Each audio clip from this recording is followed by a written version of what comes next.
Today we approach joint pain. When there is joint pain, you have to say which joints are involved, for how long, and what is the association of joint pain, which is pain, swelling, deformity, loss of function. So after understanding these presenting features of a joint problem or a joint pain, you proceed to basically take the identification and demographic data. Chronologically, you have to say when was the patient all right, then what happened.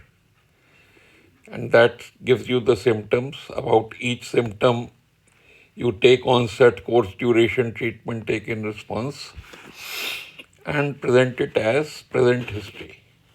Then you take the past history, the personal history, the socioeconomic history. The socioeconomic history being most important because it affects the ADL, the recreation, the vocation, and the occupation of the patient. Especially the knee, you have to see whether the ground level activity is possible or not, and whether it is needed or not. For example, in toilets, the person may have to squat, or other reasons of ground level activity. Then you have to do a thorough general and systemic examination. And then about the joint, you have to find out pain, swelling, deformity, loss of function, single or multiple joint involvement. And you also have to see the temporomandibular joints, the spine, the costovertebral joint, which is chest expansion, and the sacroiliac joints. Now, this temporomandibular joint or decreased opening of mouth and less movement of cervical spine are important for fitness of anesthesia purpose. So, fitness of for anesthesia, you have to see these joints. Now you start thinking, what forms the joint? The bone, are the bones diseased or aligned? What about the ligaments? What about the articular cartilage? What about the menisci? All this is inside the joint. Then outside the joint, you have to look at the skin, subcutaneous tissue, deep fascia and muscles, the muscle being main. Are they paralyzed? Are they spastic? Are they ruptured? Are they injured? Are they cramped? The blood vessels, the nerves, the lymphatics. We have told you about the fascia and the skin and the subcutaneous tissue and the bursa around the joint. Now you see, cellulitis can produce spasm. So you don't forget the subcutaneous tissue. So what about the bones? Are they diseased, tender, and how are they aligned? Alignment means that there can be a flexion deformity, a genu recurvatum, a varus or valgus of the knee, or a recurrent dislocation of the patella. Then the muscles spastic, contracted as in arthrogryposis multiplex congenita, where the muscles are replaced by fibrous tissue. Are they ruptured? Are they diseased? Are they injured? Are they contracted? For example, in chronic VIC, they may be contracted. Then the artery, vein, and nerve involved or not, especially the lymphatics. For example, filarial lymphangitis can cause a lot of pain and spasm and deformity of the joint. Then you have to always rule out whether the pain is referred. For example, the pain from the heart can be referred to the left shoulder. The pain from the liver can be referred to the right shoulder. From the spleen can be referred to the left shoulder again. And from disc degenerative diseases of the spine, the pain can be referred to the limbs. Sciatica or pain of brachyalgia of cervical spondylitis and sciatica of L4, L5, L5, S1 prolapsed intervertebral discs.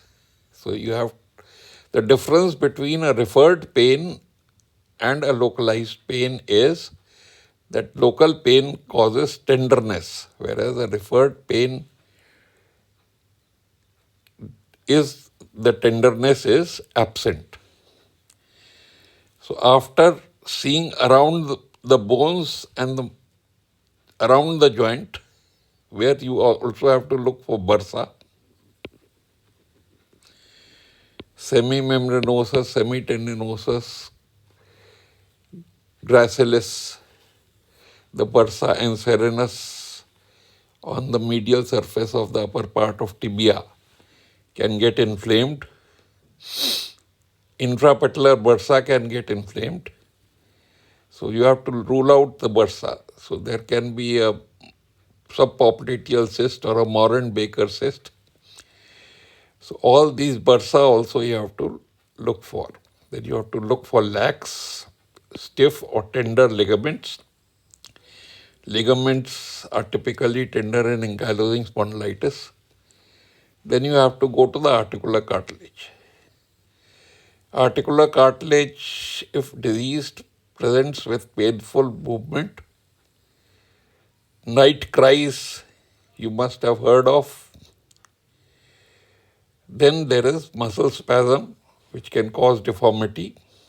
For example, if in TB hip, where the articular cartilage is involved, the iliopsoas goes into spasm, pulling the limb into flexion, adduction, and internal rotation.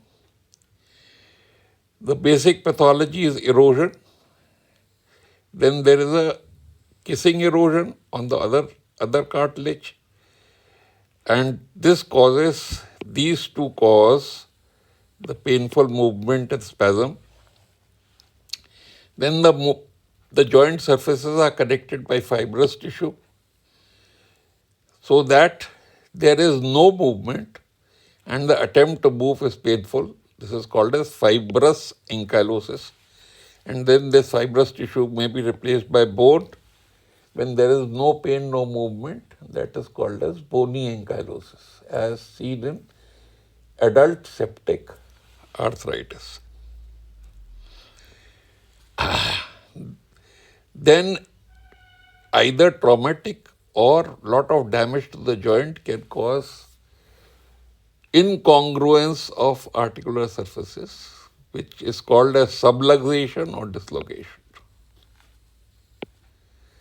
Which is called as subluxation or dislocation.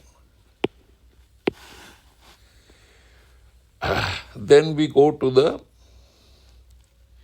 menisci, which can present with cyst or tear.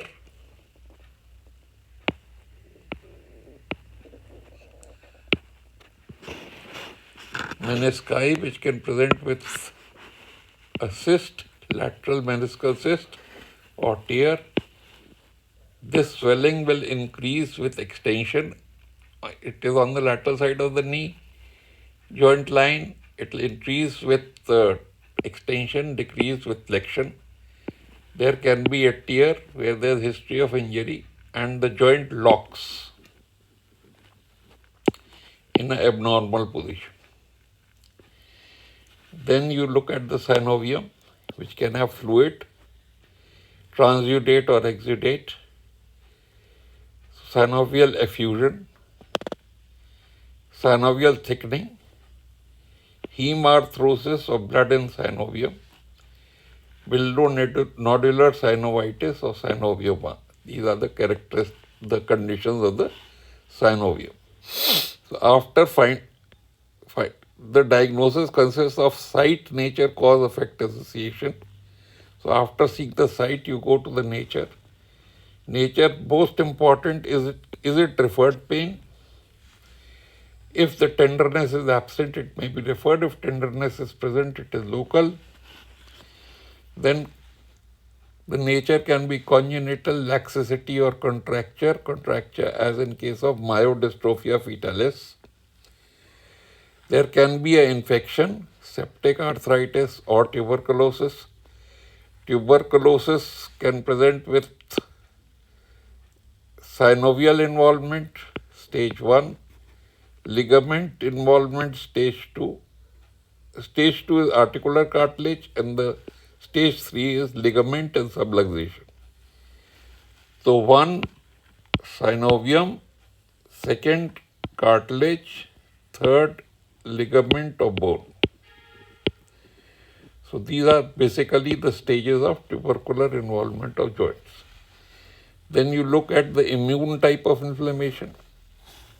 The basic characteristic is that basically it is polyarticular, it is chronic, and there is other involvement also like spine and soft tissue.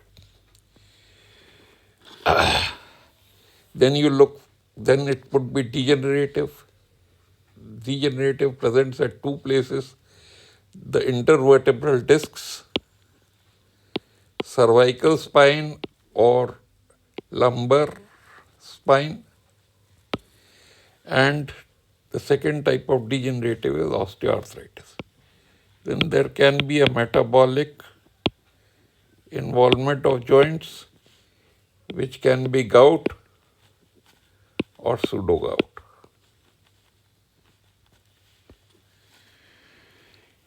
And finally, the site, the nature, the cause, effect, and association have to be looked for. For example, there can be diabetes, there can be hypertension, there can be ischemic heart disease. And if you give a lot of physiotherapy with the patient with angina, you can precipitate an angina. So this, never forget to look for cause, effect, and association, components of the diagnosis of the patient. Site, nature, cause, effect, association.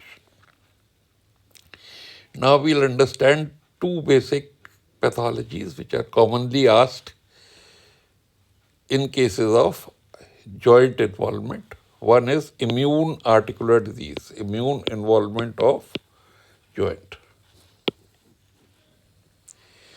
So there are certain genetic types of individuals characterized by the HLA locus on the short arm of the C6 chromosome, and these HLA types like B27 or DW4 or A28 or a combination of these, when exposed to peptidoglycans positive organisms like Yersinia,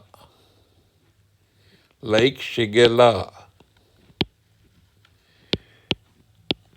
develop an antibody reaction against the peptidoglycans antigen. The peptidoglycan antigen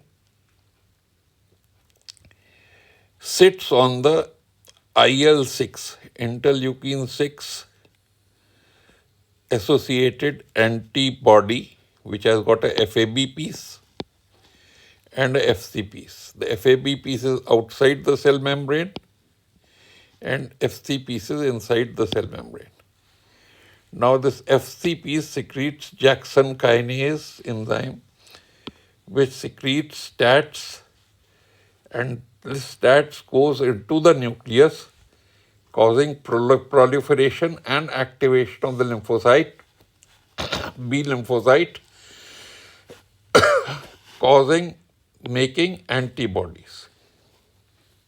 These antibodies, they bind to the peptidoglycan antigen.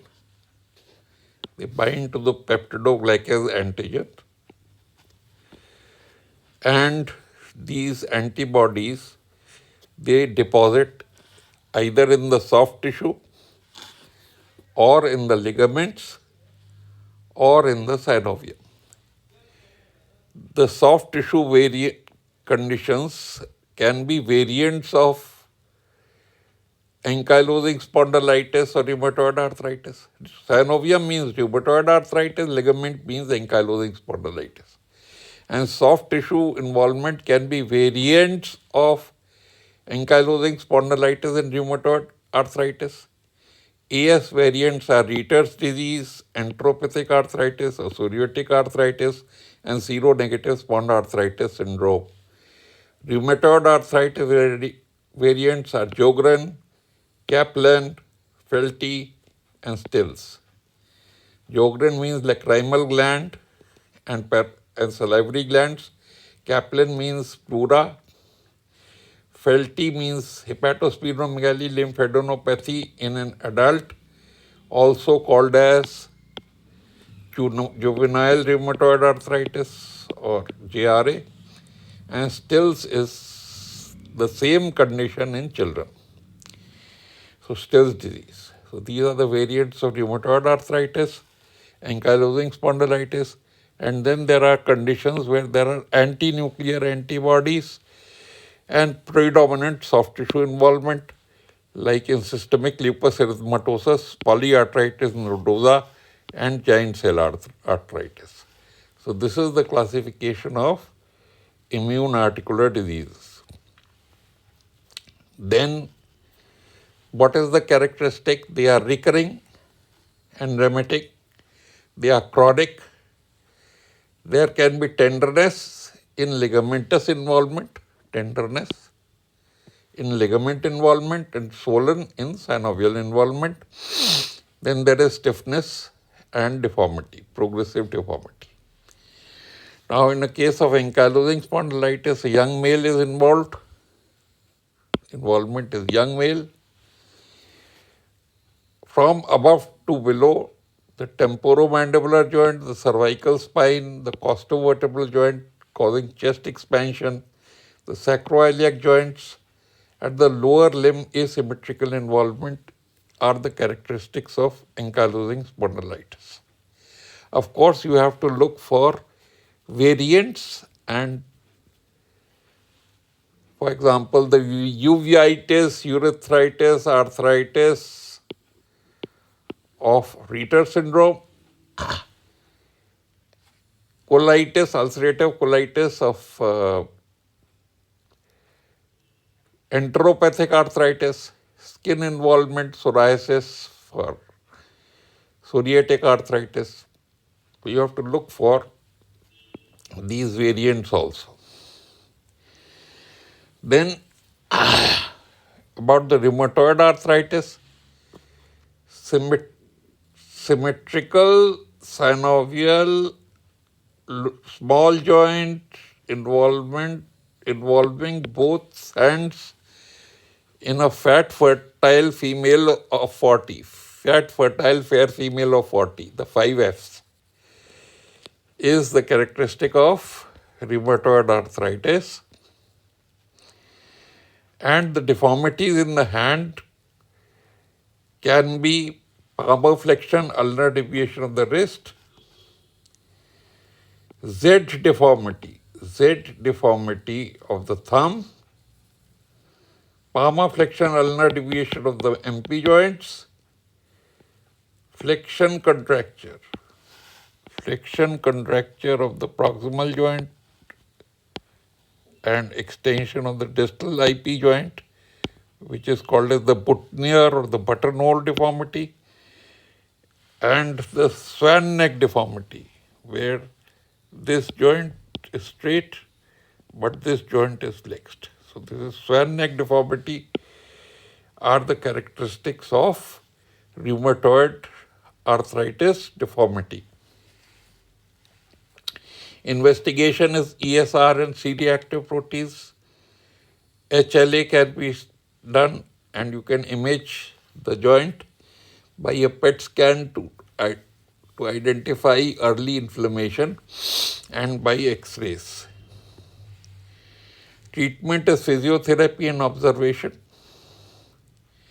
Drugs can be non-steroidal anti-inflammatory drugs, DMARDs or disease-modifying anti-rheumatic drugs, immunosuppressors, and recent drugs like monoclonal antibodies against the interleukin 6, like Jackson kinase inhibitors, STAT inhibitors. So these are the modern drugs which are being tried in rheumatoid arthritis with great effect, but they are costly ones. Surgery, remove the synovium, stabilize the joints. That means you produce contracture on the convex side and release the concave side. Fuse the joints, replace the joints, or you can use orthotics in place. So this is rheumatoid arthritis. In the osteoarthritis, we'll say that this is the bone. It's covered by cartilage, and between the two cartilage surfaces, between the two cartilage surfaces, between the two cartilage surfaces, in this cartilage surface, you have the synovium through it. Now, this arrangement is so good that the two moving cartilage surfaces with the synovial fluid are 30 times more slippery than skates on ice.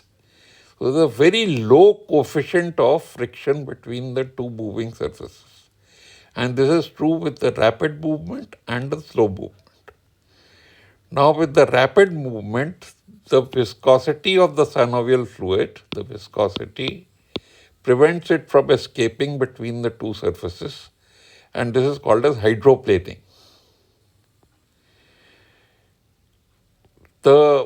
In the slow movement with pressure, the fluid from the cartilage surfaces fills the synovium, and there's always fluid between the two.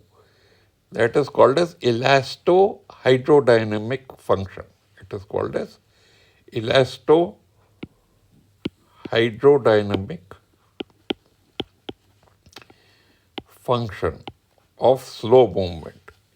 So this is the basic arrangement, and the cartilage gets its nutrition supply from the synovium and the blood vessels. Now, what is the structure of the cartilage? So here is the structure of the cartilage. There is a paired cell, which is the chondrocytes, inner lacuna surrounded by collagen, the cartilage matrix. The cartilage matrix consists of collagen, which is arranged in form of an arterial arcade, these collagen arcades.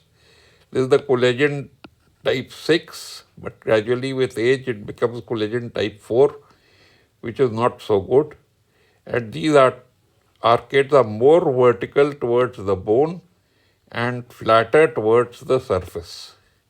So they transmit force in a very proper manner.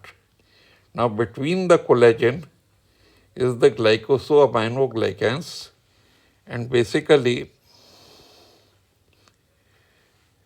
you would see that this collagen has got a hyaluronic acid chain connected to it, which binds water and which makes it smooth, shiny, compressible, and has got turgor. Turgor means compressibility or tightness. Now, if this cartilage, it lasts you for 60, 70 years, but if this cartilage is subjected to lot of force in a small area for for a long period of time, then or it is injured or diseased, or there is an abnormal position causing a lot of pressure on it. You can imagine that force upon area is equal to pressure. Then these chondrocytes fail. They stop functioning and they can't replace the damaged cartilage. So what basically happens is that the collagen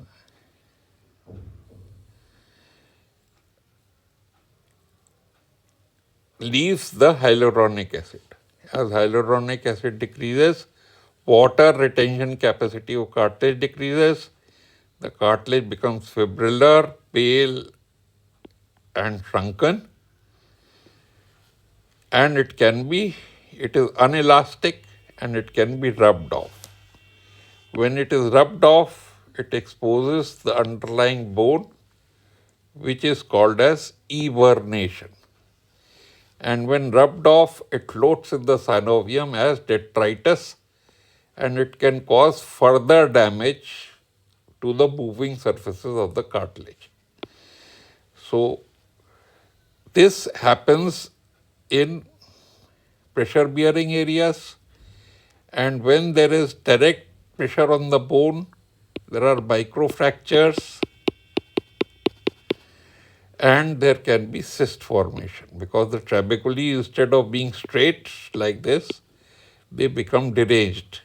So there is subchondral sclerosis and cyst formation. In the non-pressure bearing areas, blood vessels go into the cartilage to deal with the anoxia of the chondrocytes or lack of nutrition of the chondrocytes, and they produce bone. Of that bone is called as osteophyte. Investigation is X-ray. So these are the X-rays, the typical feature being loss of the joint space and presence of osteophytes and subchondral sclerosis and cyst formation. So you have to remove the cause, deal with obesity, give a stick in the opposite hand, raise the heel so that the surface that is bearing weight changes, because with the raised heel you produce flexion of the knee joint. Deal with the blood supply. For example, if there is atherosclerosis, diabetes, metabolic syndrome, then you treat those conditions. And finally, you have to treat the deformity or correct the deformity so that it doesn't produce abnormal stress on the joints. Then at the pain points or diseased tissue, you can inject PRP, platelet-rich plasma, or steroids to produce pain relief and increase the exercise capability of the patient. Walking 2 kilometers a day. Then you can give cartilage regenerating drugs like glycosaminoglycans or hyaluronic acid.